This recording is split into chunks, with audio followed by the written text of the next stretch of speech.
Good morning. Welcome to the morning meeting and the first day of the rest of your life. Last night was a late one as President Trump shattered all records, giving the longest Day of the Union type speech in American history, at least since the clock was invented. Thank you for joining.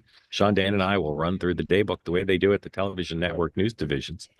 Then we'll kick around what we think it all means with a forward-looking posture, always with peace, love, and understanding, the presumption of grace to all, including Congressman Green. And then we'd love your questions. If you're here on the two-way platform, please raise your electronic hand. We'd love to get you into the conversation. If this sounds a bit rote, well, sure, do this same speech every day. It's going to sound a little rote. Let's shake it up a little bit. Hey, y'all, thanks for coming. If you're on YouTube or X, don't raise your hand. If you go in the chat, no smack, blah, blah, blah. All right, gentlemen. Sean, just everybody wants to know the data. What time did you go to sleep? What time did you get up? I watched Alyssa Slotkin in bed. I was on, and then so I watched her. And as soon as she said her last word, I hit off. I was all tucked in, ready to go. And then I had to be up early for mass this morning. It's Ash Wednesday. Because I'm looking for two data points, Sean. I know, but I'm trying to. So 11. I lost track. Whatever her last word was, I wasn't looking at a clock. Blue light. Okay. And then I was up at 6:08. Okay, Dan. I went to bed about 1 a.m., had trouble calming down, and then got up about 5:30, took a nice walk with the dog. New day. All right. Here's the schedule. Mark, whoa, you don't get off scot-free. 1 a.m., 3 a.m. Nice. What? Yeah. That's why I look. And yet I'm really that refreshed. I asked the question so everybody has an understanding of why I look the way I look. All right, here we go. I think you look pretty good for 2 hours. The president, it's the sweater. The president currently has no public events today. He's having a private meeting with folks from the Freedom Caucus to continue to help whip with Speaker Johnson the votes necessary to pass a series of measures that are going to have to be passed over the next few weeks in order to avoid a government shutdown, a breach of the debt ceiling, move reconciliation down the railroad tracks. Lots going on, but the president is having these meetings, and something's going to happen on tariffs today. Something probably happened in Ukraine. Maybe I'll have a public event, but as of now, he doesn't. The White House press secretary briefs at 1 p.m. The tariff thing is going to be big. I think you're going to see an announcement on the Canada, Mexico, what they've done on fentanyl. Although Lutnick backed off a little bit compared to what he said yesterday on CNBC or Fox Business. Today on Bloomberg, he backed off a little bit, and this is all part of the good cop, bad cop thing. But I agree with you, something's going to happen. Yeah, the one thing I will say though is it's not good cop, bad cop. I just wanted that to be in all the commentary all night, that this may be coming off, right? So everyone's like, oh, well, no, I want you guys just so for the record, such a shiny red ball. The April 2nd 301 review that he's doing in the weeds dirt, that's going to be legit real. So these temporary ones that have to do with fentanyl, but when he does the 301 review that comes out April 2nd that he mentioned last night, I would prepare for some serious economic impact on that one. All right, let's get back to the daybook. We'll get back to the tariffs too. Put up the White House schedule today. Our daily analysis from Special White House Correspondents Association student correspondent Sean Spicer. Sean, who do you see on the poll today that catches your eye? Well, News Nation, proud to see them being the secondary TV correspondent. Proud to be a contributor there. The new media's in-town pool is the American Conservative, founded by, among others, Pat Buchanan, and has sort of got fame in recent history because J.D. Vance gives them credit for his hillbilly elegy story getting out because of an interview with them. Who's the White House correspondent for the American Conservative? I knew you were going there, and I don't. I was trying to rack my brain. It probably is obvious. Unless they throw on a public event, being in the pool today is not such a great deal because they're not going to get to cover anything, but they probably will. 3:20 He's p.m. going to speak today. How do you not? The president is not doing what presidents normally do. We talked about this yesterday. He's not out barnstorming the country, selling his State of the Union. But J.D. Vance, along with Tulsi Gabbard and Pete Hegseth, are on the Mexican border today. 3:20 Eastern Time press conference there. Eagle Pass. And they're taking there's a lot of, you talk about the pool on that. The VP, to be honest with you, if you raised your hand tomorrow, anyone on this platform and said, I'll be the pool to the VP in previous administrations, you'd probably get on the plane. They're bringing a pretty good handful of people down today. 100%. It is, as we say, a vice presidency like no others. gets a ton of coverage. And as you said, I remember when I used to cover the Clinton administration, the Gore people would call our booth and beg, just like, could somebody please walk across West Executive Avenue to cover Al Gore's events in the old executive office building? And we'd be like, nah, I got a crossword puzzle to finish. True story. All right. House and Senate are both in. Lots going on in the Hill. Democrats have at least 3 press conferences at different parts of the Democratic Party, House side, reacting to last night. We'll talk about that in a minute. Elon Musk is at some point meeting with House Republicans to talk Doge. And at 10 o'clock, right when we're going off the air here live, 4 big city mayors, Wu of Boston, Johnston of Colorado, Johnson of Denver, Johnson of Chicago, and Adams of Gotham City are testifying before the House Oversight Committee. Expect there to be fireworks as the contentious discussion of sanctuary city policies is batted across the dais. All right. Not just that, I look, the one of the 4 that I would pay attention to is Wu of Boston. Her comments the other day on that individual that was killed or attacked with the machete were despicable. And I have a feeling that some Republican is going to try to make early on a big deal of that. I agree with that. All right. We could talk about last night. We could show you 100 clips. We could talk about everything. I'll just tell you let me just lay down some basics and then kick it over to you guys. Donald Trump's speech didn't have a lot of news in it. If you really wanted to be micro and take him at his word, you could say he told a significant number of lies. He made a little bit of news, maybe on tariffs, maybe a little bit of news on reconciliation, a few other things, but mostly he just gave an extraordinary performance. And you could hate Donald Trump and still have to acknowledge it was an extraordinary performance, talking for 100 minutes, not boring, high energy, and really used the luxury he had of an opposition which came in saying the focus was going to be on the real lives of real people, and instead engaged in a performance unlike I've ever seen. You don't want to cheer for Donald Trump saying he shut down the border because you think his border policies aren't good. Okay. But it is not human to sit there while that little boy, cancer survivor, is waved into the Secret Service and then hugs the head of the Secret Service. That's not human to sit there. It's just not. And it's not about patriotism. It's not about politics. It's about humanity and judgment. Okay. So first thing I want to show you is Nicole Wallace from last night talking about that little boy in a clip that the right is justifiably inflamed over. Please play number 111.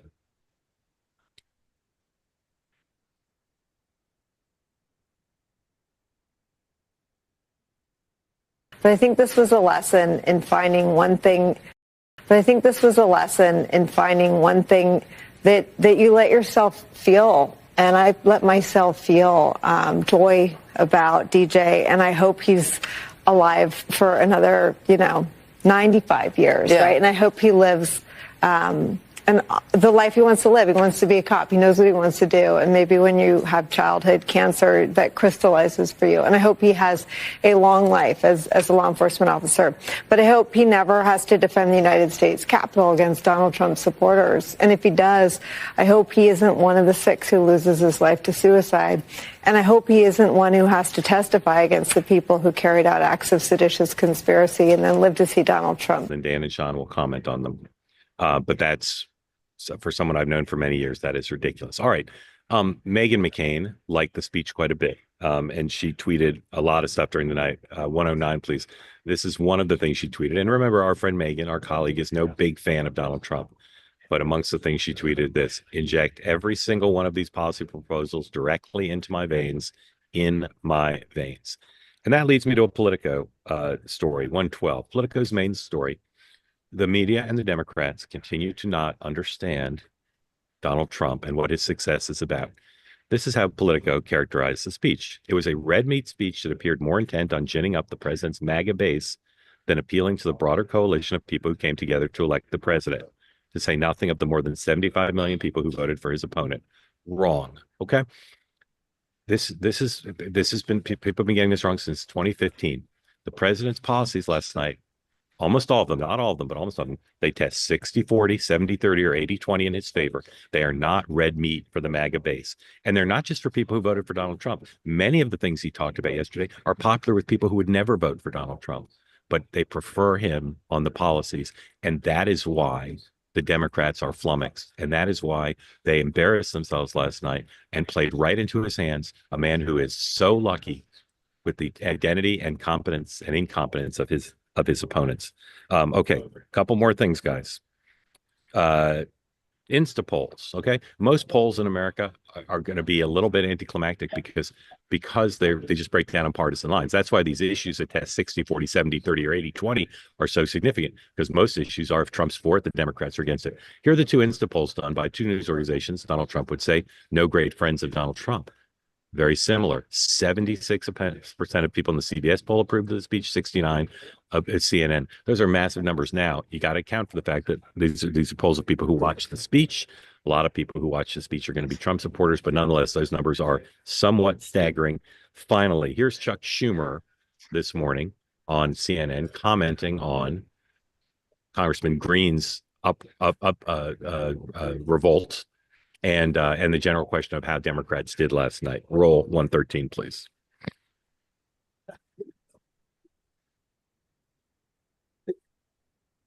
You called it nasty. You called it nasty. It was like 4 minutes into the speech when Congressman Al Green was yelling at the podium and he was escorted out. What was going through your head as you heard the congressman yelling? Well, look, the bottom line is lots of people are frustrated, but the best way to protest what Trump is doing what we are doing and many senators and many congressmen are doing, and that is organizing against these horrible policies of calling Social Security a Ponzi scheme and then slashing would you people in rather, Social would you Security rather offices. that Congressman So here's Green, what we're, John, here's what we're doing. Would you rather that he not yell? Here, let me just say, the best answer, in my judgment, is to organize. So I put a call together last week with our activists. I thought 300-400 people would get on the phone. 3,000 people got on the phone. And what we all decided was we're going to focus our energy on the 6 Republican Congress members from New York, because they hold the key to stopping these horrible policies. As you know, in the House, all you need 1 or 2. In the Senate, you need 3 or 4. We don't have Republican senators in New York, but in other states there are. And the best way to organize and protest is to organize. Organizing is hard, but it's effective, and that's what we're doing. A comment on Nicole, at least that's my gut instinct, but just your general thoughts about where last night leaves us going forward, particularly the Democrats in Congress and the president.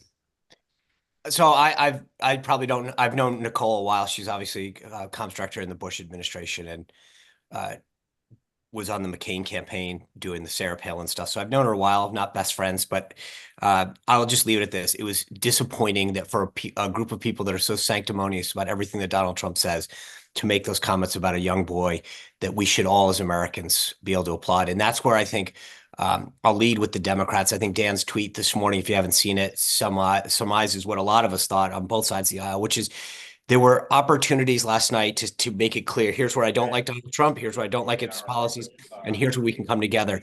And they missed a huge opportunity to show the American people that line, which is we can be for certain things and we can be, if you're going to wear blue and white colors to support Ukraine, then get up and clap when he talks about peace and he talks about ending a war. If the cancer thing, I mean, there were just issue after issue where I thought you guys look so stupid that your hatred of him is overshadowing the ability to get things done in this country that should be things on a bipartisan base. And for those reasons, as well as several others, I think Donald Trump did a brilliant job, and that's why the Insta polls show what they are. I agree with you; they're flash. They're not scientific. They don't mean anything. But for most people, they sat there and said, "Yeah, I agree with that. Yeah, I agree with that." And he just highlighted their behavior, and that's where they took. You're right. They took the bait. They allowed people to see a contrast that they don't usually get to see, and he called it out by saying, "You know what? The idea that you can't stand for that is pretty telling as to who you are." And over again, they exposed a lot of what's really going on in this country. And I think that was great. I flagged last night equally the Politico headline when Al Green, who was told on multiple occasions to quiet down. And by the way, he was lying. He was getting up there saying, you don't have a mandate to cut Medicare, of which the president is not doing. So that in itself was a lie. Politico says Representative Al Green was ejected from the meeting. No, he wasn't ejected. He was given multiple times to say that he wasn't there, and he was removed for disrespectful and disobedient behavior that was in violation of the House rules. So these guys have so many advantages still. The media does not get this. It is so unbelievable how tone deaf these people in New York, DC, and LA are to what's going on in the rest of the country. But the one thing I did love is that it exposed it in a way that you don't normally get to see, because you don't see people sitting on their hands when a kid gets up who's dealing with this unbelievable disease in such a courageous way, and they don't have the gumption to stand up and clap. That to me was disgusting. Dan. Yeah, I mean, I think, look, I get Democratic anger, right? I get that, Mark, as you said, like, Trump lies, he taunts, he mocks. Like, Democrats were saying last night as that speech went on social media, like, Trump never, ever would say anything positive about Biden in these speeches online, or just everything Biden did was terrible and Trump found a way to hit him. But, like, we just had an election and litigated this. Like, his leadership style, his policies, as you say, his policies are popular. And last night it was almost as if we acted as if he was illegitimate, right? That, like, we are not going to stand and recognize you. We are not going to just acknowledge a single word that you say is good or positive. And as I said last night, like, the country won't hear us if we act like this. I mean, Al Green was an embarrassment. Like, if you're really upset about the entitlement programs, wait till he gets to the entitlement program, then stand up and say, whatever your piece is. But it was like, good evening, everyone. And he just wanted to get up, have a stunt, and, like, get kicked out. And I just thought it was embarrassing to be a Democrat last night. It was a disgrace that they would not show some humanity, for the child, for the man who got into West Point, which is just an amazing accomplishment. We want people to serve. How about Lake and Riley's thing? Yeah, well, that one I didn't have high hopes for. I could anyway. go on for, there were 7 or 8 things. So I just think the bottom line is our leadership has no clothes. We need to get our heads screwed back on. And hopefully last night was the bottom of the barrel, and we start the march back up. There was a clip that went real viral yesterday of Stephen A. Smith on The View going back and forth with Joy Behar. And it was fantastic because Stephen, I think, has done a phenomenal job of encapsulating the problem, right? And people keep saying, why are you at 2 or 3% in the polls? And I love his answer, which is, I know, isn't that ridiculous? How telling is it that a guy like me that's just speaking truth to power, what's really going on, because so many people on the left are desperate for leadership, that a guy like me who's a sports commentator people are going, well, you do it better than the pros. Why don't you do it?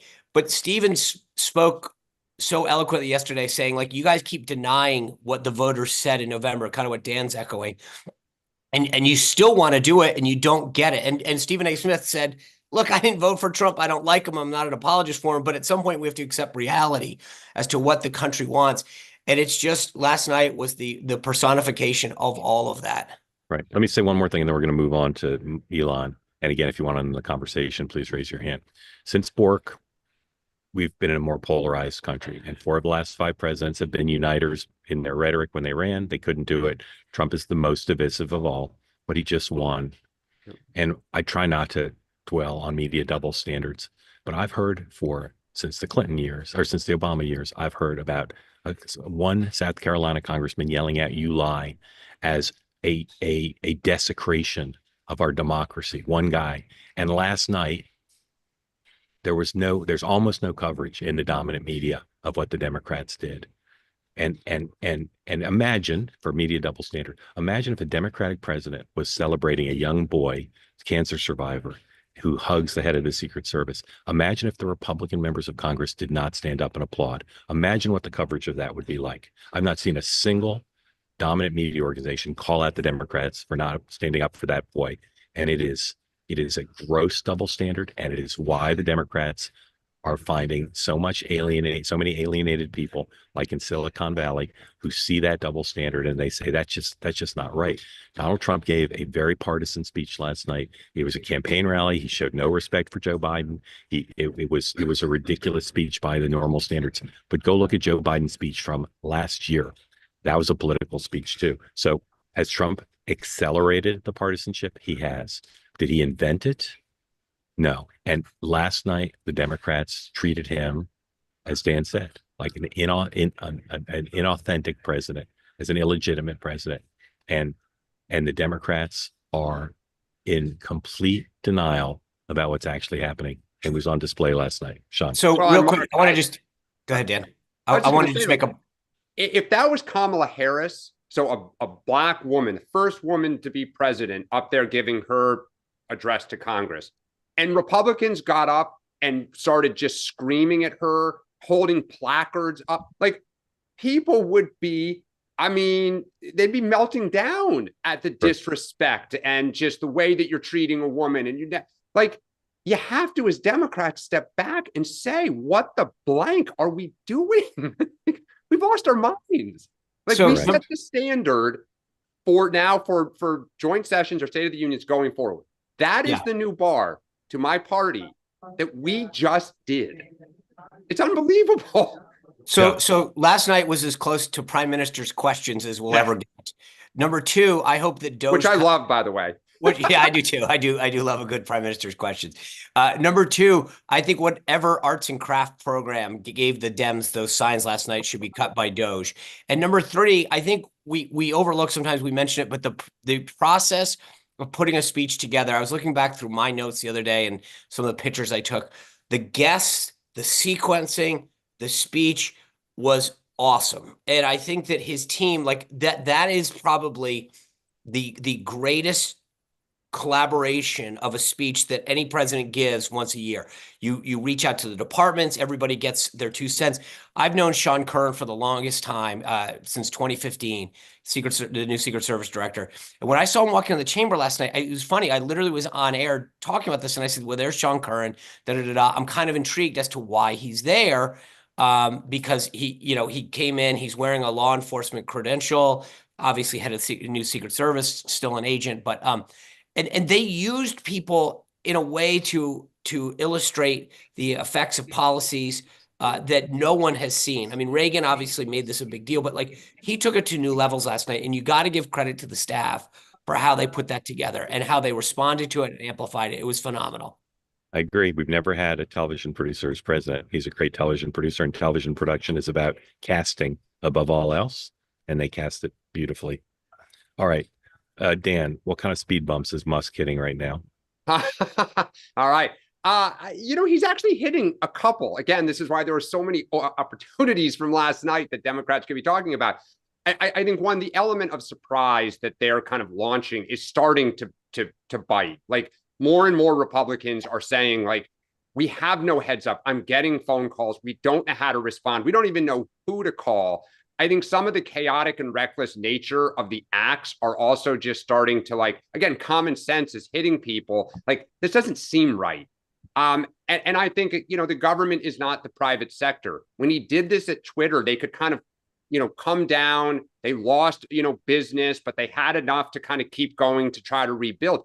Government provides services day in and day out. Like, members of Congress don't have that luxury of, like, we're going to kind of perform really poorly for, a year or two and then get it right. So I think it's beginning to kind of have a shelf life. And I will be curious to see how the administration quietly deals with this, because they're never going to publicly announce like he's out. But I would imagine changes are coming. Sean. So one more prop, and then I'll answer the Musk question. I thought the way that Speaker Johnson, you could tell he was ready to go last night. They had thought through everything, and I actually thought Speaker Johnson handled all of that extremely well, because I think that can be very disconcerting for a guy sitting behind the rostrum, especially sitting behind Donald Trump, figured out how to handle that. So kudos to how Speaker Johnson handled himself last night and was ready to go. On the Musk thing, I disagree. I think that members, by and large, in the movement is so excited about what Elon is doing that he's got so much latitude to affect change. And until the base doesn't like it, which they won't, because which they will forever, because this is such this is like at the core, smaller, more efficient, effective government. Every conservative is on board with that. And I think that what he is doing, how President Trump called it out last night, was so beautiful. And so I think that you're going to see, I think Elon's relishing in it. I think President Trump loves it. They really think they're going to get massive savings out of this. So, and Dan, you brought this up a while ago. Well, wait till they go after the Department of Defense. They were there yesterday. Like, they're at DOD, man. And so nothing's sacred. And I think that's what's happening right now, and everybody's applauding it. Well, the only thing though is, Sean, everyone is applauding it publicly on your side because they have to for every reason you just said. But it's my understanding, even from talking to Democrats, talking to Republicans, in private, the temperature is going up a little bit. Oh, sorry. No, I'm saying you're on the Oh, sorry. I thought you were telling me like, stop. No. Yeah, that like. I thought he had something on it. No. You're yeah, correct. Yeah, You're- too you're- much coffee or alcohol. You're headed right to the truth. Keep going. Yeah, so I mean, I do think like that's the rub. Is in private, they're getting more and more frustrated. The polling is kind of, people are in. We'll hear about that today, though. What? When he has that meeting, we'll hear how like, because they'll leak out that it was either really respectful or it got contentious, but we'll find out. I think that's going to I think they're gonna say the right things because, as you said, the base loves it. But like, if you look at polling, what's really popular is cutting government spending.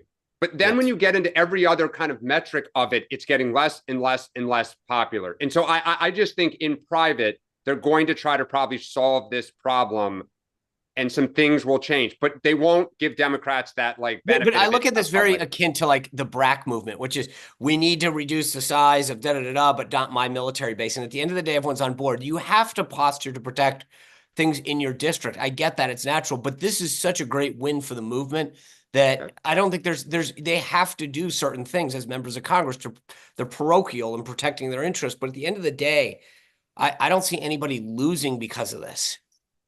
All right. After Zelensky's pacifying remarks yesterday, he didn't actually apologize, but the press likes to use that word. There's talk now that he and Starmer and Macron may come to Washington together.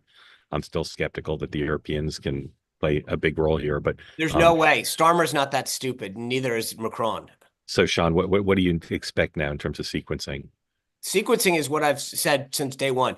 He will sign the agreement. He will send it back by like WhatsApp or something and say, hey, it's in your inbox. I signed it. I sent some flowers and an edible arrangement.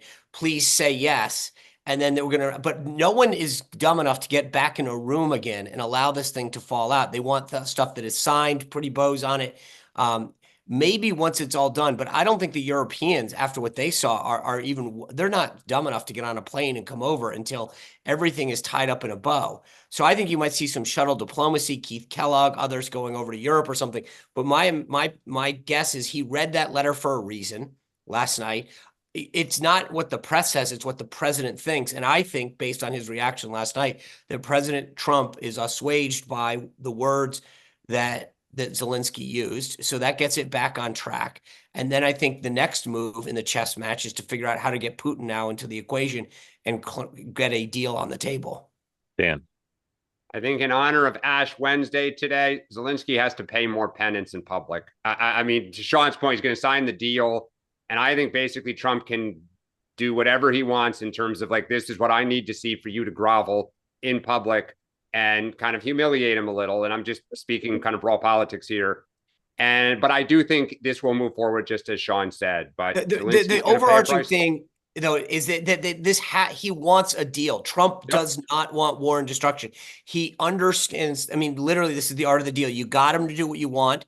He apologized. At least that's how it's being perceived. You got the letter. You got the deal. Trump's going to take it and go, let's move forward. I mean, because he doesn't want to risk, he wants this to end. Yep. Just got a hilarious text. I'm going to process and figure out how to integrate into the program. If you want to be in the conversation, please raise your electronic hand. Well, as always, we welcome new people. And if you're a Democrat, today may not be the day you want to jump right in. But as always, I see there are Democrats on here. Please raise your hand and be part of the conversation. Jeff, welcome, and tell folks who don't know where you are and what's on your mind, please. Oh, you're muted, Jeff. There we go. There you go. Okay. I am from St. Louis, and I'm really kind of confused by the whole security guarantee question for Ukraine, because it seems like we've never really made a commitment where we'd go all in order to defend Ukraine. Even with Biden, it was, minimal incursions are okay and such. I know my two senators wouldn't, even with the resources and such, I don't think would want to take on a major commitment like that. And I don't think J.D. Vance supports something like that. So I guess my question is there really a scenario in which the United States would go all in to defend Ukraine? And if not, why are we pretending there is? Well, there's Yeah, no, I mean- don't think, go ahead, Dan. Look, it was true in the war in Kosovo in the 90s. Like Bill Clinton was never going to send U.S. troops there. How we provide security, I think what the Ukrainians would like is a financial commitment to provide the arms, the intelligence, the drones, like all of the sophisticated weaponry and logistics that go with it. And whether it's some European troops or Ukrainian troops, they just want kind of a, big enough gun, so to speak, to point back at the Russians to say, don't go any further. And I think if only we have that equipment and only we have probably a sufficient amount of money, but the country feels like that money would be better spent at home than abroad. Doesn't mean I agree with that or would like it to happen, but that is where the country is, including a lot of Democrats. By the way, dirty little secret, if you look at the supply of munitions that we've shipped over, we're not able to replenish our own stockpiles right now of certain pieces of munition and weaponry. I mean, it's actually a dirty little secret about where the state of our military is. And that's kind of sad that we've done all this. But the reality, and this is why I said yesterday, bigger than anything else, what I think we're looking at is by having commercial interests and having not civilians on the ground. I think that's where the administration is trying to say to Zelensky and to the Ukrainians, there's no way Putin is going to come after us if we're there. If we're part of this, they know that an attack on you is a commercial attack on us. That's almost as bad as a military attack. And so the Ukrainians, to Dan's point, want a guarantee of money and funding. I think they're getting it, and who knows what else they'll get in the military realm, but I think they're going to get plenty when it comes to making it very clear that our interests are aligned. Jeff, thank you. Hello, Dan. Dan, can you unmute? Go ahead. Yeah. Go ahead, sir. Hey. No, I watched the State of the Union address. Oh, not the State of the Union. What did they call it last Joint night? address. Joint Okay. joint It session felt like of a State of Congress. the Union. I mean, I'm very happy with the Dems protesting it. I mean, to me, he's an illegitimate president, and I'm all for it. This is the way the Republicans treated Obama, Biden, Kamala, and I don't get this, like, how the Dems have to act a certain way when the Republicans Just don't real treat- quick, when you use the word illegitimate, I get you don't like him, but why do you use the word illegitimate? He stormed the Capitol. To me, he's a traitor. I'm sorry. There's a lot of us that feel that way, Sean. Dan, I know you do, right? I know you do. And I say this all the time. I have family that feels the same way that you do. But what do you say that he was just elected? Like with the popular vote? I mean, you may not like it, but what is your answer to that? How should the party handle that more people voted for him? His leadership style, there was nothing new last night, right? We could have rewound it 8 years ago. What do you say? I say that, you oppose him. The Democrats don't play the Republican game. The Republican game is that they fight us on everything, whether it's right or wrong. And we don't play that game. And that's why, in my opinion, I know you don't feel that way, Dan. I know that you think that we should applaud him when he does something good or whatnot. I don't feel that way. A lot of my friends don't feel that way.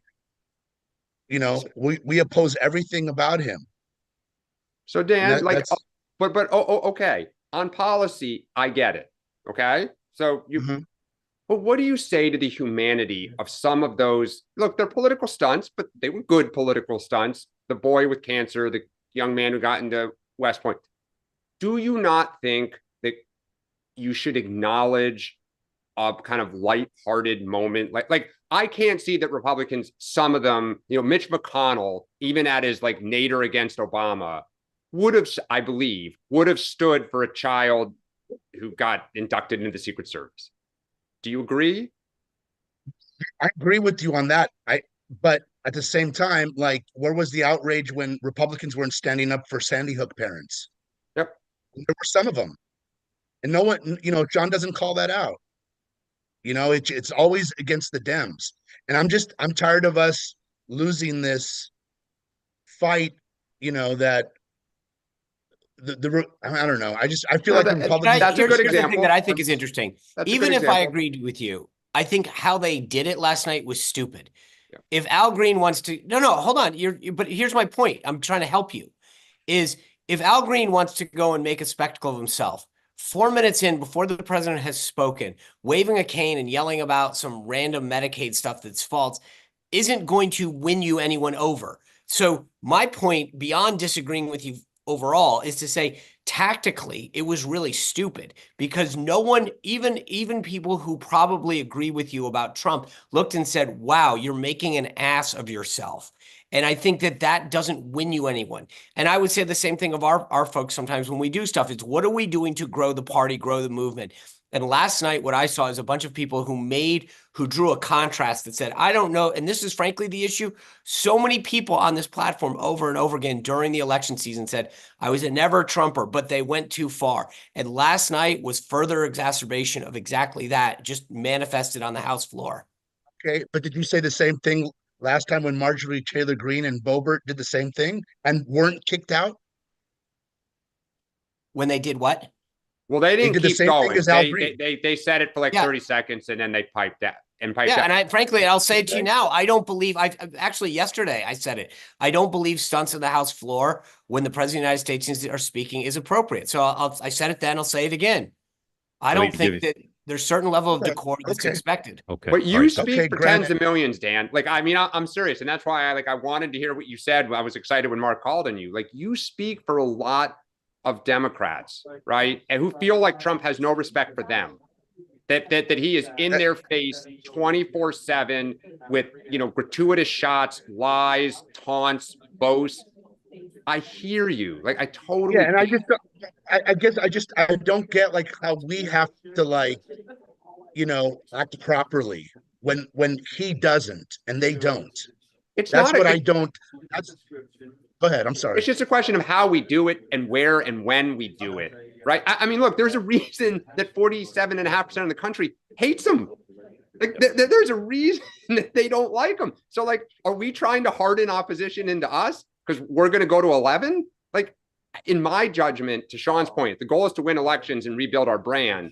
I don't think we helped ourselves last night. Dan, I'll one up you. I protect your right to do it. You have a right to say it, a right to do it.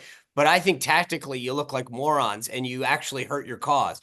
So if your goal is to get people who might disagree with President Trump to support you, doing stuff like that. And as I said, I would argue on my own party, when they do stuff that hurts the brand and the cause, they don't help grow. Then please do that more on your side, please. Okay. All right. Very grateful to you for coming. Please come back regularly. Okay. Appreciate it. As Dan said, you speak for tens of millions and we're glad you did. Couple pieces of news. The Freedom Caucus is going to put forward a censure motion against Congressman Green. And Supreme Court ruled, this is an intermediate ruling, so people shouldn't overreact here, but it is potentially tea leaf, 5-4 ruling against President Trump on the question of a lower court ruling saying that the foreign aid cutoff, USAID money, was improper. And what's significant is 5-4, the two who voted with the liberals were Amy Coney Barrett and John Roberts. Many people in legal circles have been speculating that Amy Coney Barrett may be, along with Roberts, the fifth vote to overturn some of these Doge and Doge-related activities. So it's worth watching her because of how she voted on this particular case, even though, again, this is just a kind of a placeholder ruling. By the way, Mark, going forward, we've talked about this in the past, and just to reiterate this, for those of us who have fought for so long in the movement, we've been told by our leaders, you can't do this, you can't do that. I know the media is going to report something to the effect of, court over says Trump. No, the mere fact that he's fighting is what so many of us have wanted for so long. Like, okay, I'll accept the court ruling. That's how, that's how our government works. But at the end of the day, the one thing that President Trump has done that no other conservative leader for so long has done is actually fought the fight. And it's same thing with the Doge stuff. I'm just happy that he's doing it, excited that he's willing to take on the fight. And so I know the media is going to look at this as a setback for Trump, but the reality is no one else in decades has been willing to put their name out there and fight for the cause and for the things that we believe in. So yeah, but you know what though, Sean, you just have to acknowledge the flip side to that, which is there are tens of millions of people who legitimately feel like, and apparently the Supreme Court does to some extent too, that the way he's going about it is fair enough. But I mean, you got to call that out, which is how he's doing, saying I have the ability to decide where and when to spend money and what is, even though Congress appropriated it and it's in the law, like there are a lot of people, and we'll see what the court says, that says you just can't do that. Fair enough. I guess my point though, Dan, is I get it. Yeah, but I know. Last night when I listened to, we didn't talk about this, when I listened to Alyssa Slotkin, it was awesome. She said, if you want to cut waste, I'm right there with you. And I'm going, well, where have you? I mean, granted, she's new to the Senate, but she was in the House. And I'm like, but where were you? They love to jump on the bandwagon now, but nobody was doing it. And so I welcome everyone that wants to cut waste, fraud, and abuse in the government. But these people who suddenly are saying, I'll stand with you if you want to do it. You were nowhere to be found for decades. Yeah, nor was the whole Republican Congress, though. All right, hold on. Chris Simmons from Georgia is here before he speaks. I see here on Twitter, on an account that I trust, that New York Congresswoman Laura Gillen, a Democrat, actually did stand and applaud DJ. I've not seen the video of that, but I'll be curious if she did. There would at least be one. All right, Mr. Simmons, welcome in. Please tell us what is on your mind regarding anything you want. Well, I wish I had an hour to debate Sean one-on-one. I think we'd have lots of fun. But I just want to make two quick points. Number one, I don't agree with Sean that the disruptions were ill-advised completely, because one of the issues that the Democrats are having is frustration that their leaders aren't standing up enough. And so I think maybe that wouldn't get a Trump voter to shift over, but it might get a passive Democrat to say, they're really fighting him hard. I need to fight hard in my own way too. Secondly, I've done the math, and if in three swing states you could have pulled out 1 out of every 40 Trump voters over to Kamala would be president right now. And I've done that math. Chris, you can keep doing the math. Trump won. No. My point, Mark, is that maybe the disruptions are meant to go after that marginal Trump voter that's not really in the bag with him. Yeah, that's and when true. They point out what he is saying that's not true by holding up the false sign, maybe that convinces somebody. And then can I address that point though? Yeah. Because this goes to Dan too. The problem with that theory is that voter, that middle 5% voter in swing states that Mark documented so well in focus groups and everything, what did they say? I can't stand his character and style and leadership, but I like his policies. And so when we do this on policies that are 70-30, we look insane. That's the problem. So Dan, that you just helped me lead into my last point. Sorry. So they say they like the policy, right? Mm-hmm. So here's the question the last one I have for both you and Sean. When you add up all the stuff that he said Doge has found, the savings, when you add up all that stuff, does it come anywhere ever possibly getting to the trillions that they say they're going to say? It doesn't. And so my point is, they needed to say he's lying. And, and Doge says they saved $8 billion, then it comes out to be 8 million. So they need to point out the lies so that they know that the policies aren't actually doing 100%. What they think it's going to do. 100%. And that's not what they did last. Not what they did last night. People in the chat who want to say woulda, coulda, shoulda. I just came out with math and facts. What you got? Thank you, Chris. All right. Let's keep going. The way, I just want to say quickly, Mark, because I kicked myself. Slotkin, in my opinion, it's a really hard job it's really hard to come after Trump. I thought she did excellent. I think it's the best. I think it's the best response I've seen. I can remember anybody giving. It was really well done. Yeah. Good length, good performance. So the gentleman from Georgia, if this is a debate, I would get 30 seconds to respond to Chris. Go ahead. Look, here's the point that I would make to you, Chris. If the argument is, well, we have a $2 trillion annual deficit and he can only find $500 million, then that's pretty. To me, I'm like, great. If he can find 200 million, if he can find $10, like the idea that people are finally looking at the federal budget and looking at it with a sense of respect for the taxpayer is first and foremost what I care about. Secondly, I mean, this is like anything else. It's like, learning a trade, losing weight, wanting to read a book. You didn't read the whole book in one night. You maybe take 5 pages a day or 10 pages a day. I like the idea we're going through this. And if the Dem response is they didn't find 2 trillion in one night or in a month, okay, but we're at least on the right path. And that's where Democrats have got to, if the whole argument is you didn't find it all in one foul swoop, that's a losing argument. So I like the direction we're going. And again, I would go back to what you said. I get the point, the frustration with the Democratic leadership. I understand that even, but I think that my point tactically on Green, that at least do something that like made sense at the right time, that got attention, because what people saw after he was ranting didn't make sense. And so if you're going to organize against him, do something right. I think that, it just fell flat. Calvin, welcome in. Tell folks who don't know where you are what's on your mind, please. I'm in Sumter, South Carolina. I was on the evening show. I don't have my fellow South Clinton on today, Hogan, but Sean and Dan will suffice. Any appetite for tariff talk this morning? Yes, sir. Yeah. Okay. So I'm in private wealth management, so we do a lot with millions and millions. And I think the one part of tariffs that has not been talked about, and I have a question maybe for Mark, Dan, and Sean, is how much, not with the Mexicans, because the Mexicans always cave first, right, when it comes to the tariffs. I mean, 800 billion plus of their trade is here. So I think that they typically always betray the Canadians. They don't take a united front. How much do you think that the tariffs on Canada are to influence Canadian elections going forward? A lot. They've revived the party. No, I'm saying that Mark, Trump is trying to influence when their he asked the election. question, how much do they affect, or were they intended to? I think are two different questions. Intended to, because I think I don't know why he'd want the liberals to win. So I right.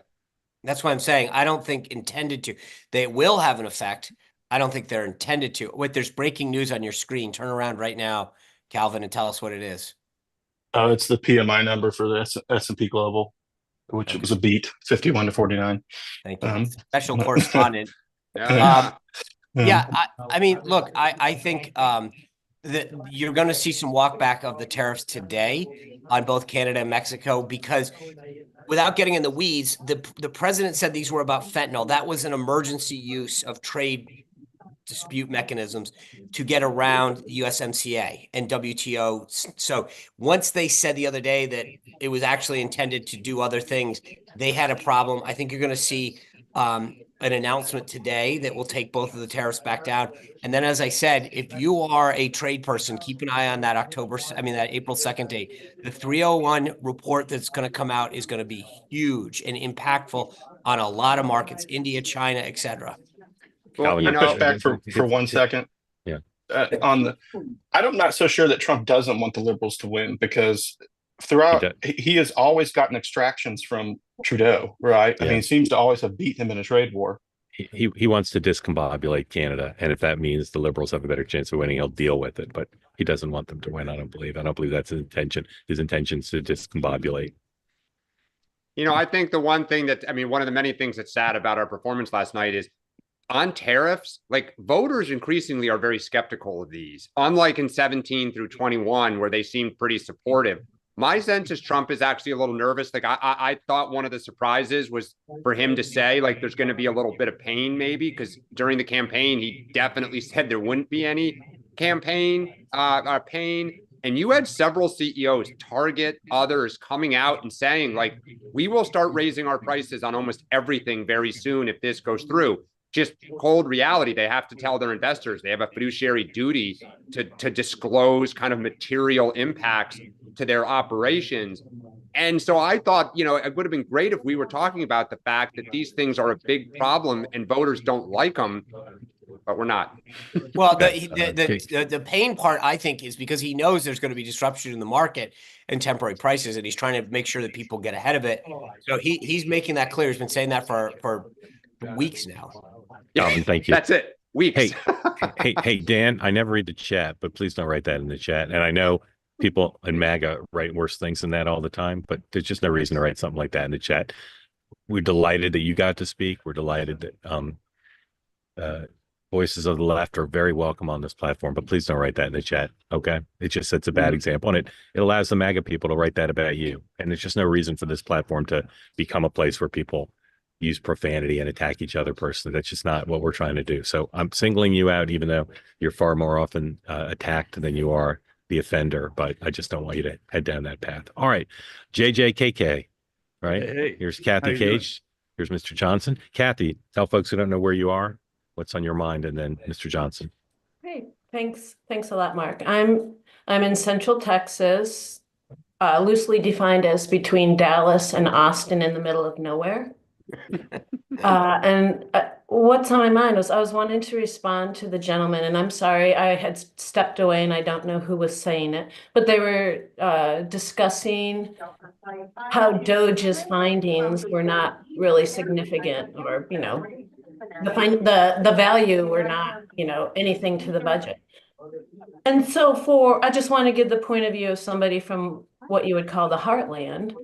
Every time you read a large number, 8 million, 1 million, or to some people, 50,000, that is money that was not put towards the needs of US, or I should say people who are here in the United States. And so when people say, oh, it's just $2 million, people like me say, well, golly, maybe that would have been an emergency FEMA assistance to somebody in North Carolina, California, or pick a place. So that was just what I wanted to say. That's real money to a lot of people. Yes, ma'am. I worked on the Beltway. I worked in an environment where billions were tossed around like nothing.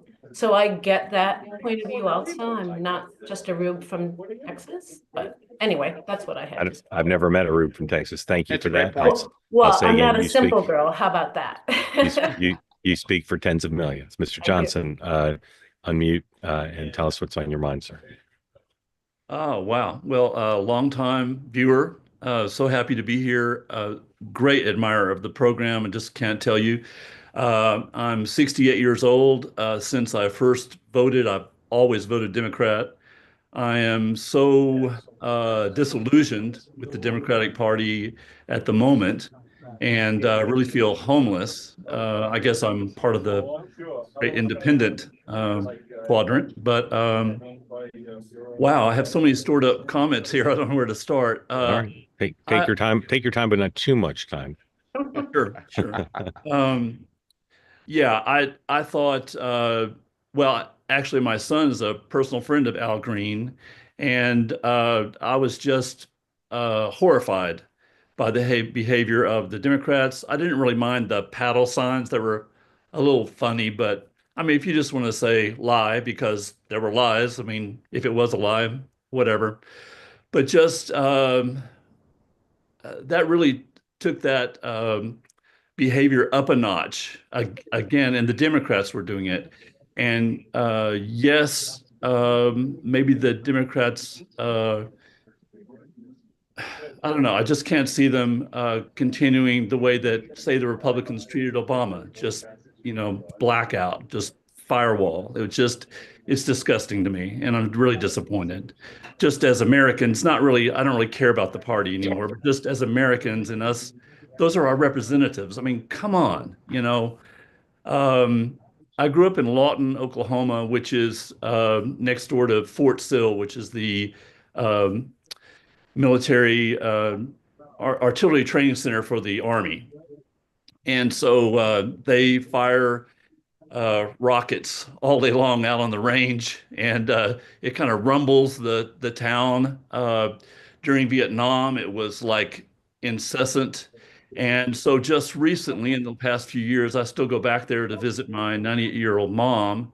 And it is rumbling night and day again because they're training Ukrainian soldiers out there, you know?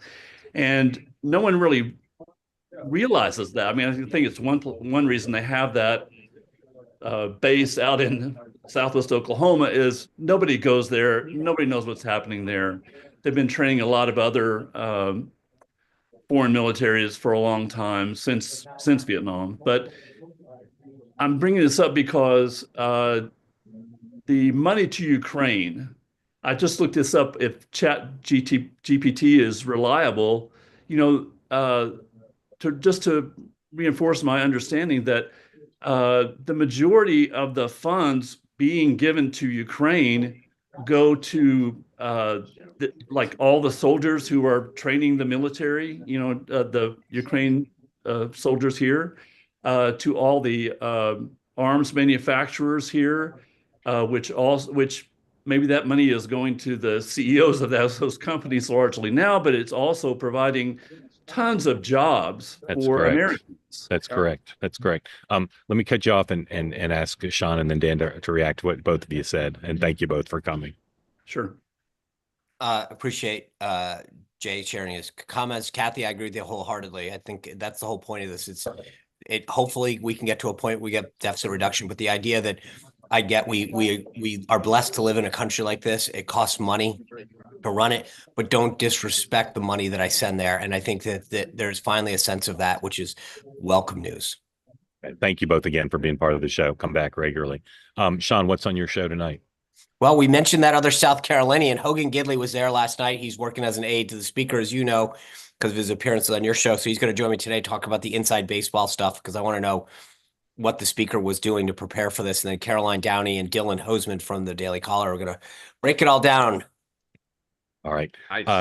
I'll be back at 6 for two-way tonight. Our sponsor and friend David Bonson will be with us to talk about the latest on tariffs. And then again, in addition to all our regular programming, tomorrow night, David will be doing a special two-way for those of you who'd like to join to talk more in depth about tariffs after two-way tonight on the tomorrow night, Thursday night, 7 p.m. Eastern time, and go to tway.tv/TBG to sign up both for the event and for David's great newsletter, The Dividend Cafe. Tonight, 5 o'clock Eastern time, before two-way tonight, Megan is very fired up about the speech last night. She's very fired up about what the Democrats did last night. You won't want to miss it. Selena Zito, one of the best political reporters in America from the Washington Examiner, will be on with Megan, as well as Jennifer Say, a former professional athlete and a women's sports advocate. So right on point for some of the stuff that happened last night. So watch Megan tonight, and Sean's show, my show, and the three of us will be back tomorrow, 9 a.m. Eastern time. Very grateful to everybody who participated. I'll say again to the Democrats, we had a couple on today, 3 really, and I hope you all felt you got a respectful hearing. This program is for everyone. It is not for writing smack in the chat, regardless of who you are. So please understand we're trying to do something different here when we have political programs, and we welcome you to be part of it and urge you to recognize the ethos that's important. Thank you all. I'll see you at 6. Have a good day.